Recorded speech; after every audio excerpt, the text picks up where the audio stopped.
PM സാദിഖലിയാണ്. ഞാൻ ഏറ്റവും അവസാനം കണ്ടൊരു സീരീസിനെ കുറിച്ചിട്ട് പറയാനാണ് വന്നിട്ടുള്ളത്.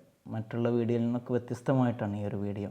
ആമസോൺ പ്രൈമിൽ പോസ്റ്റർ എന്ന് പറയുന്ന ഒരു വൈൽഡ് ലൈഫ് സീരീസ് ഇറങ്ങിയിട്ടുണ്ട്. എന്തോ രസകരമായിട്ടാണ് അത് മേക്ക് ചെയ്തിട്ടുള്ളതെന്ന് അറിയാം. ഏകദേശം 100ഓളം ആനകളെ കൊന്നിട്ടുണ്ട് എന്നുള്ളതാണ് ഈ ഒരു സിനിമയിൽ പറയുന്നത്. ഇതൊരു റിയൽ ഇൻസിഡൻറ്റിനെയാണ് സിനിമയാക്കിയിട്ടുള്ളത്.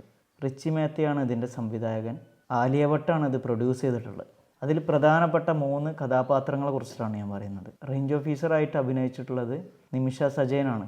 ശരിക്കും ഒരു ഫോറസ്റ്റ് ഓഫീസർ എങ്ങനെ ആയിരിക്കണം എന്നുള്ളതിനെ കുറിച്ചിട്ടാണ് അവർ പറയുന്നത്. ഒരു റിയൽ ഫോറസ്റ്റ് ഓഫീസറുടെ അർപ്പണ മനോഭാവം ഈ സിനിമയിൽ നന്നായിട്ട് ചെയ്യാൻ വേണ്ടിയിട്ട് അവർക്ക് സാധിച്ചിട്ടുണ്ട്. പിന്നീട് ചെയ്തിട്ടുള്ള കഥാപാത്രം റോഷൻ മാത്യുവിൻ്റെയാണ്. അദ്ദേഹത്തിൻ്റെ കഥാപാത്രം ഞാനിങ്ങനെ ആലോചിച്ച് പോയി. എന്നെപ്പോലെയാണ് എനിക്കതിൽ തോന്നിയത്.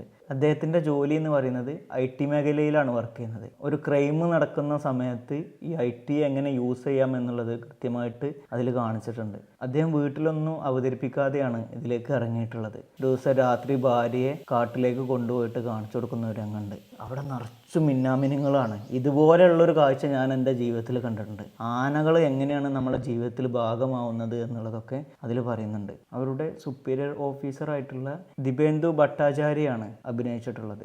അദ്ദേഹത്തിൻ്റെ റോൾ എന്തൊരു കൃത്യമായിട്ടാണ് ചെയ്തിട്ടുള്ളതെന്നറിയോ. അദ്ദേഹം ഇങ്ങനെ പറയുന്നുണ്ട്, ഈ ആനകളൊക്കെ ജീവിക്കേണ്ടത് ഇവിടെ ആവശ്യമാണ്, അവർക്ക് വേണ്ടി സംസാരിക്കാൻ ആരുമില്ല. അദ്ദേഹത്തിൻ്റെ ജോലിയിൽ ഫുൾ ടൈം നിന്നിട്ട് ഉറക്കൊന്നുമില്ലാതെ ഭയങ്കര ബുദ്ധിമുട്ടായിട്ട് ചുമക്കുന്ന സമയത്ത് ചോരൊക്കെ തെറിക്കുന്നൊക്കെ ഒരു രംഗമുണ്ട്. നമുക്ക് ഭയങ്കരമായിട്ട് ഫീൽ ചെയ്യും ആ ഒരു കാര്യം ചെയ്യുന്ന സമയത്ത്. ഇത്തരം ഓഫീസേഴ്സൊക്കെ ഉണ്ടായതുകൊണ്ടും എങ്ങനെ ഒരു ഓഫീസർ ആവണം എന്നുള്ളതൊക്കെ നമ്മളെ പഠിപ്പിക്കുന്ന ഒരു സിനിമയാണത്. കേരളത്തിലുണ്ടായ ഒരു ആനവേട്ടയെ കുറിച്ചിട്ടാണ് ഇത് പറയുന്നത്. റോഷൻ അഭിനയിച്ച സമയത്ത് എൻ്റെ മോനൊക്കെ ആലോചിച്ച് പോവുകയാണ്. എൻ്റെ മോന് ഞാൻ ക്യാമറ കൊടുത്തിട്ട് ഫോട്ടോ എടുപ്പിക്കാറുണ്ട്. ആ ഒരു രംഗമൊക്കെ ഈ ഒരു സീരീസിൽ അതുപോലെ ഉണ്ട്. എല്ലാവരും നിർബന്ധമായിട്ടും ഈ ഒരു സീരീസ് കാണണം കേട്ടോ.